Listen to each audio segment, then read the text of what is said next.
OFW, wasak na ang buhay niya doon, wasak pa ang buhay ng pamilya niya. However, you can also do number 2, Satorai. We call it instant awakening. You need to start exposing yourself to as many industry, as many people, as many gathering, and find out for yourself. Alam naman ang laman mo eh.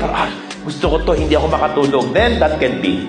Like, sino dito first time nandito sa HOT ngayon? First time yung nakarating. Right? And hearing my call, which is Better Philippines. Walang lalabas na Pilipino para mag-ibang bayan at magtrabaho kung hindi nandito ang ekonomiya. Sino dito can resonate to that?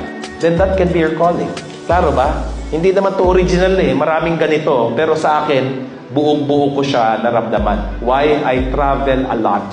It pains me to see mother leaving, tapos yung anak nandito.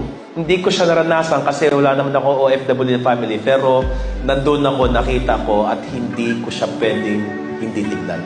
Most of the people who emails me, OFW, wasak na ang buhay niya doon, wasak pa ang buhay ng pamilya niya.